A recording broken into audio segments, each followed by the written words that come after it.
Bienvenidos amigos. En esta oportunidad desarrollaremos el tema de química aplicada y nuevas tecnologías.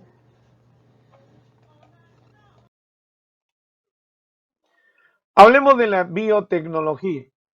Hablemos de la biotecnología. La biotecnología es la tecnología basada en la biología. Se usa en la agricultura, en la farmacia, en las ciencias de los alimentos, en las ciencias del medio ambiente y en la medicina también. Cuando hablamos de biotecnología, involucra varias disciplinas. También la biología, la bioquímica, la genética, la virología, la agronomía, la matemática, la estadística, la ingeniería, la física, la química, la medicina, la veterinaria, entre otras ciencias. Entonces, las ventajas de la biotecnología: rendimiento superior, reducción de sustancias químicas, del uso de pesticidas, por ejemplo, mejorar la nutrición, mejorar el desarrollo de los nuevos materiales. La biotecnología se practica desde hace siglos. Desde que el hombre aprendió a hacer pan, ya estaba haciendo biotecnología. Aprendió a hacer quesos, aprendió a preparar el vino, ¿no? La fermentación, son procesos biotecnológicos. Preparar un yogur natural en la casa a partir de la leche, con esos vacilos que sabemos comprar, eso es hacer biotecnología. Hay biotecnología roja aplicada a los procesos médicos mediante, mediante la ingeniería genética y la tecnología del ADN recombinante. Ahora podemos sacar información después de que se ha descifrado el genoma humano y podemos inclusive predecir las características del hijo que va a nacer antes que nazca. Podemos predecir enfermedades que puede sufrir, por ejemplo, un hijo antes que nazca. También podemos preparar antibióticos, podemos preparar vacunas, manipular genéticamente las estructuras. Y tenemos por acá, tenemos la biotecnología blanca aplicada a los procesos industriales. En estos tiempos ya somos capaces de producir bioplásticos o plásticos biodegradables. Podemos utilizar biocatalizadores. Podemos utilizar catalizadores con óxido de zinc, con óxido de cobre, que se usan mucho en la industria. Podemos lograr la lixiviación bacteriana. Podemos usar la bioremediación para limpiar, para curar terrenos contaminados. Utilizando bacterias especializadas, podemos limpiar, descontaminar terrenos, ambientes contaminados con minerales, con petróleo, etc. La biotecnología verde aplicada a los procesos agrícolas. Gracias a la biotecnología, ahora podemos preparar alimentos transgénicos, practicamos la agricultura orgánica, ¿no es cierto? Mejoramos la calidad de las frutas, la calidad en el aspecto pecuario del ganado, por ejemplo. Hemos logrado las clonaciones, hemos logrado mejorar la carne y la lana del ganado, entre algunos otros aspectos, ¿no? Cuando hablamos de la biotecnología, también la biotecnología azul aplicada al ambiente marino y acuático, la acuicultura. Se ha incrementado la cantidad y la calidad de los productos del mar.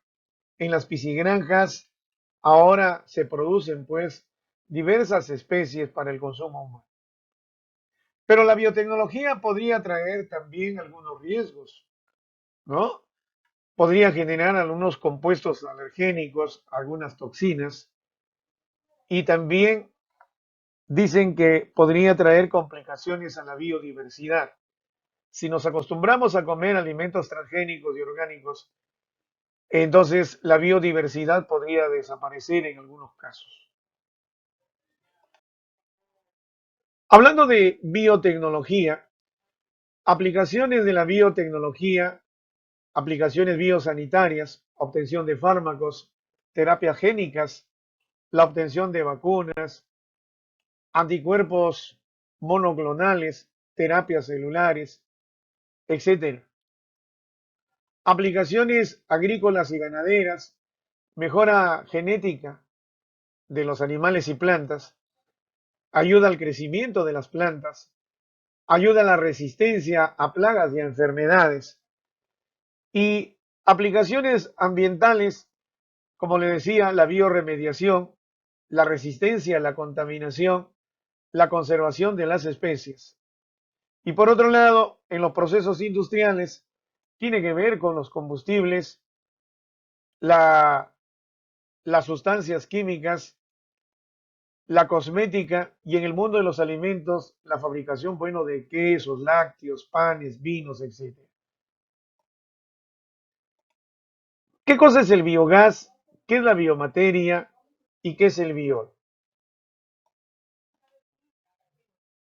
El hombre siempre ha tratado de buscar nuevas fuentes de energía. Lo que vemos en esta imagen es una central eólica, ¿no es cierto? Las centrales eólicas aprovechan la energía de los vientos.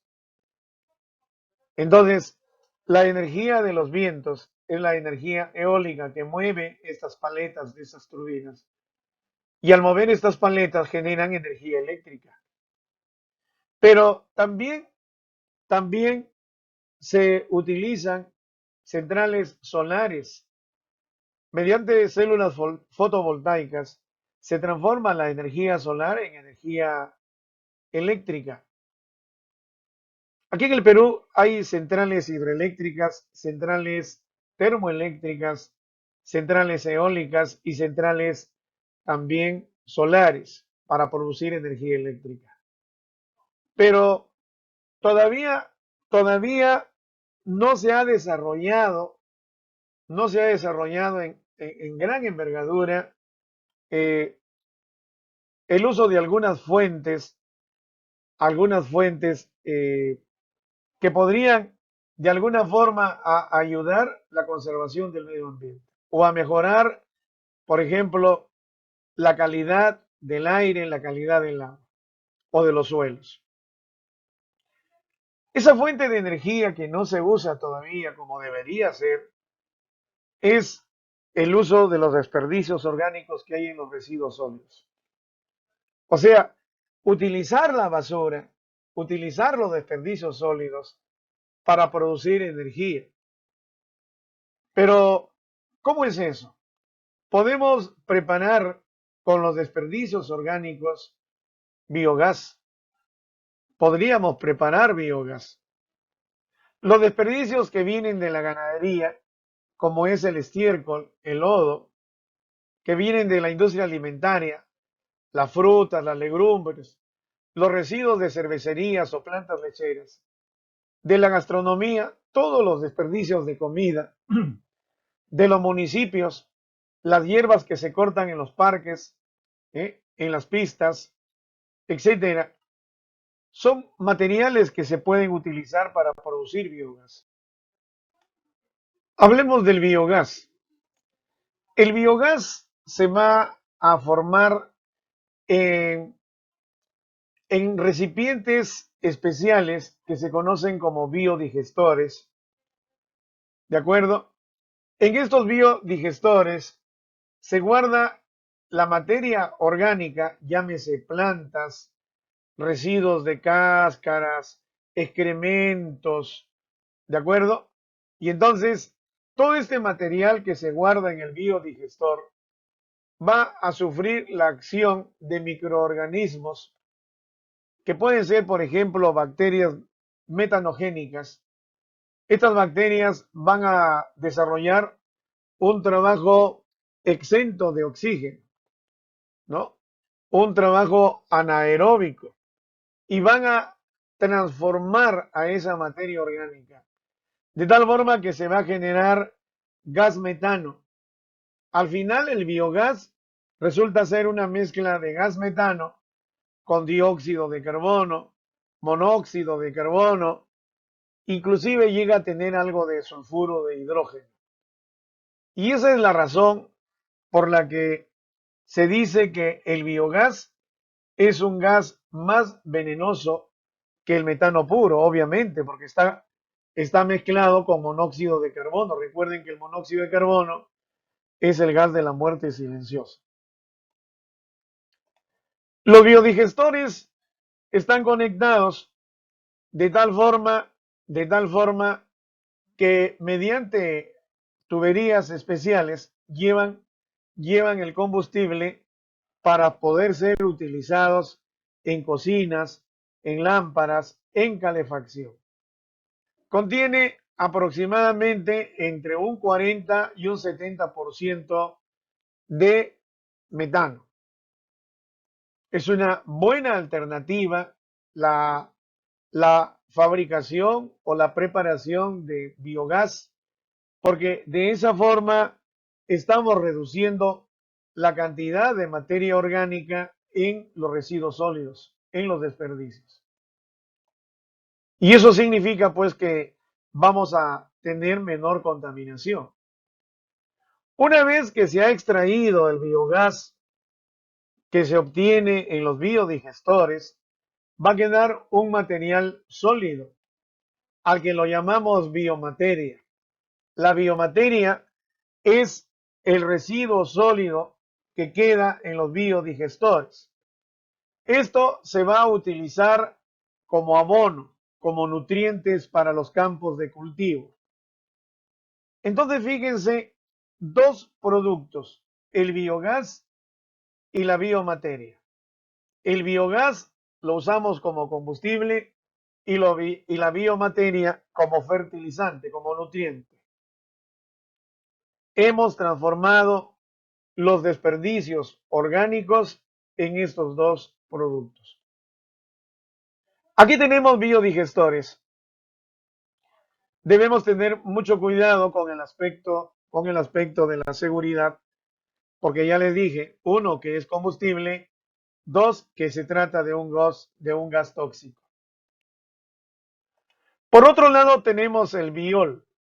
El biol es un abono foliar. Es un abono foliar. Aquí vamos a utilizar tanques que se conocen como digestores. En estos digestores vamos a preparar el biol. El biol es fácil de preparar. Además es barato porque se usan insumos de la zona. Se obtiene en tiempos relativamente cortos. Se puede obtener biol entre 1 y 4 meses.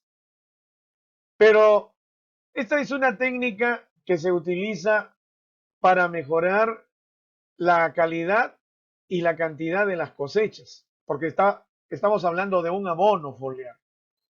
Aquí vamos a utilizar mezclas líquidas.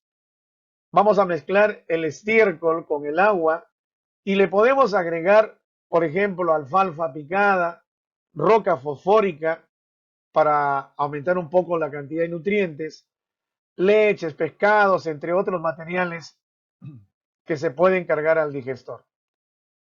Entonces lo que va a resultar es un abono foliar orgánico. Y saben, aquí podemos aprovechar para agregarle algunas plantas que son biocidas, que son repelentes, para combatir insectos y plagas. O sea, además de usarse como abono para mejorar la cantidad y la calidad de las cosechas, también se puede utilizar como repelente de ciertos tipos de plagas de insectos. La fermentación acá es anaeróbica, no vamos a dejar que entre aire al sistema, pero va a variar de acuerdo a la presión, de acuerdo a la temperatura, de acuerdo a la estación. En la época de calor, el proceso es más rápido.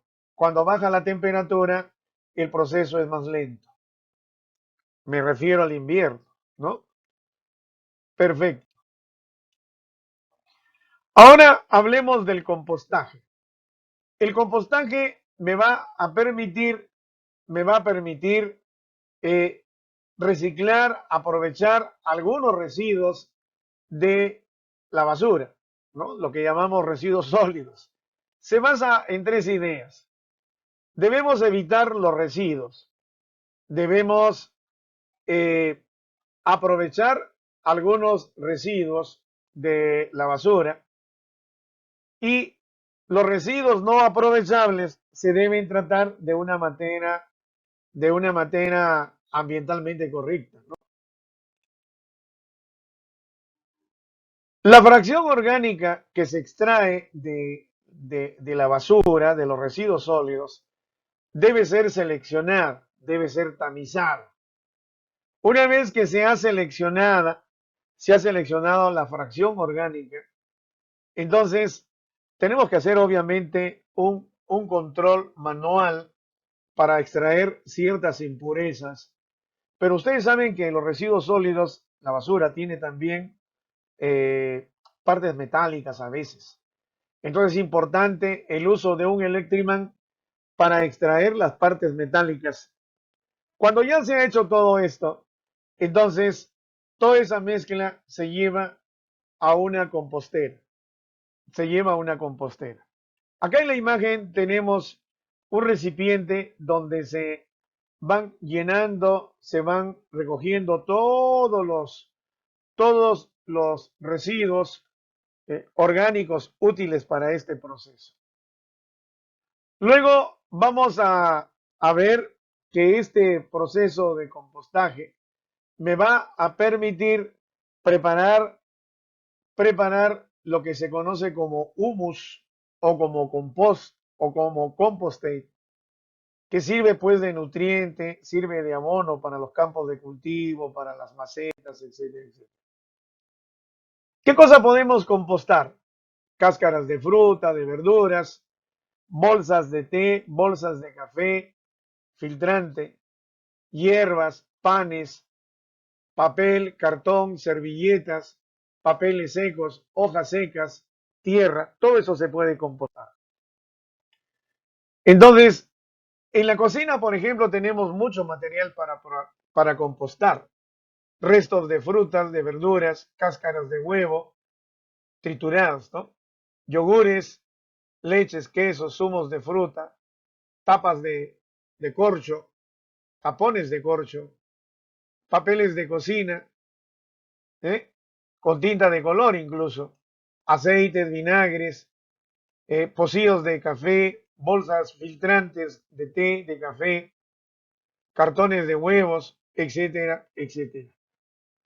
Del jardín podemos usar el césped, flores, hojas, plantas secas, plantas frescas también, cenizas, acerrines y todo lo que quede en los huertos, excrementos de animales pero que no estén tomando antibióticos. No se puede compostar pescados, carnes, huevos, excrementos de animales domésticos, pueden estar enfermos, etcétera.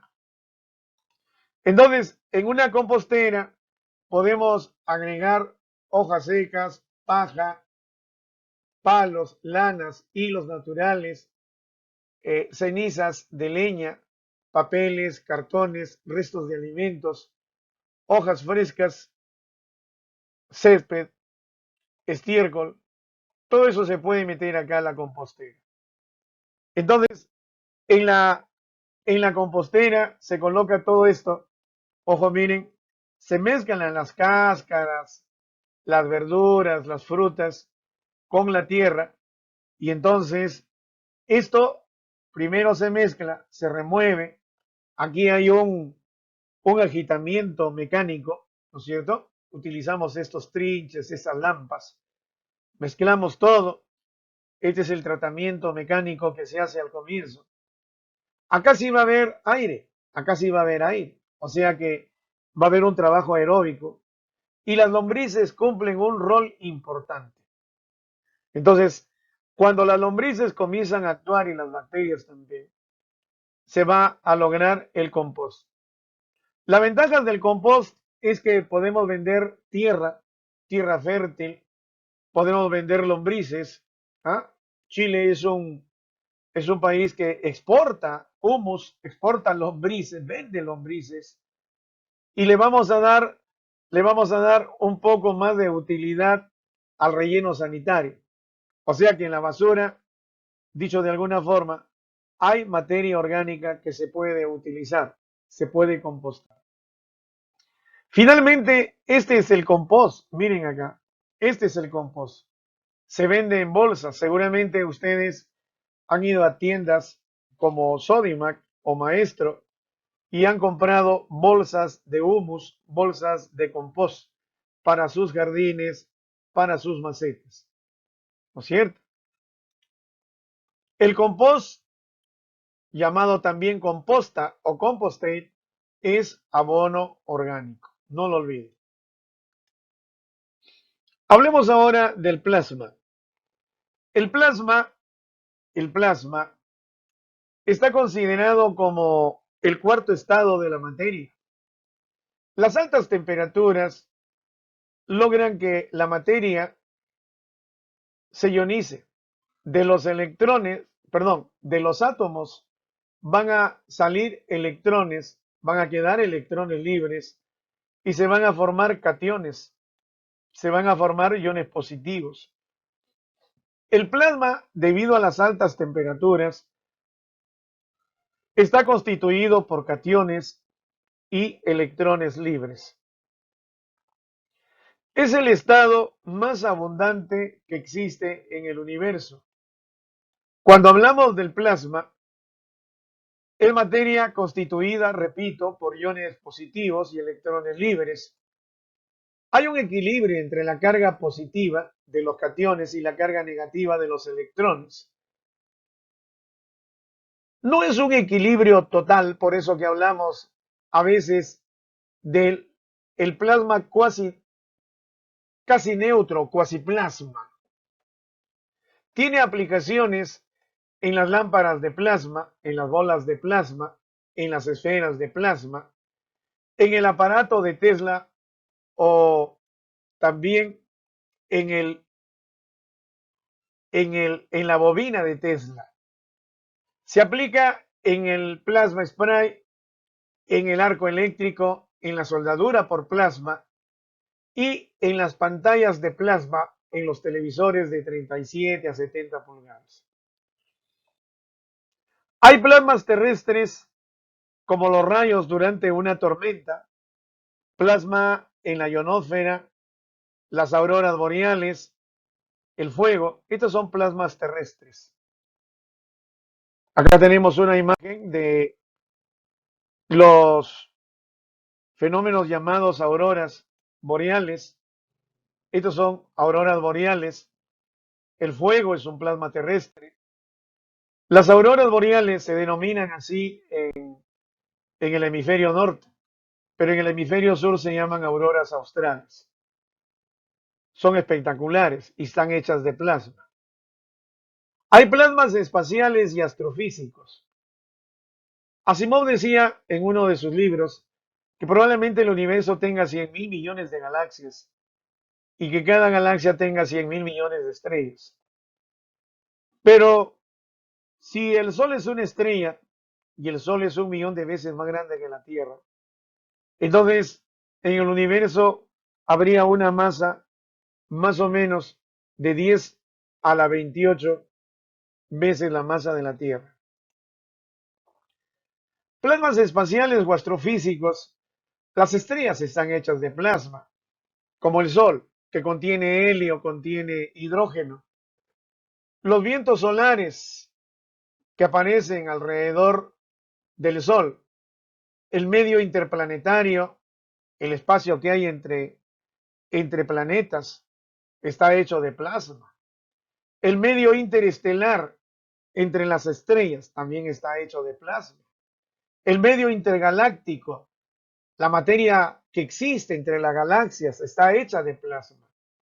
Los discos de acrecimiento alrededor de la Tierra, las nebulosas intergalácticas y el ambiplasma. La materia y la antimateria contienen plasma. El 99,99% del universo es plasma. Entonces, como es un material tan abundante, debería ser utilizado, ¿no? Debería sacársele provecho. El plasma, el plasma lo podemos utilizar de diversas formas. Hay plasmas que se producen artificialmente en los televisores, en los monitores de plasma. En el interior de los tubos fluorescentes encontramos plasmas. Estos ya son plasmas más fríos, ¿no? En los focos, ahí encontramos plasmas. En la soldadura de arco eléctrico, la materia que es expulsada cuando se da la propulsión de un cohete o cuando una nave regresa e ingresa a la atmósfera de la Tierra, ahí se forma plasma. En el interior de los reactores nucleares por fisión o por fusión, ahí encontramos plasma. Toda descarga eléctrica en la industria, las chispas que se producen cuando se enchufan los artefactos, son plasma. Las bolas de plasma también son aplicaciones. Aquí vemos el corte de plasma, que se logra pues por temperaturas que llegan a los 30.000 grados Celsius. El arco eléctrico, se juntan electrodos que producen plasma, que puede ser utilizado también en la soldadura. El plasma spray que permite pintar de tal forma que las pinturas quedan adheridas a los metales que se están pintando, gracias al plasma. Y el aparato de Tesla que produce grandes chispas de plasma.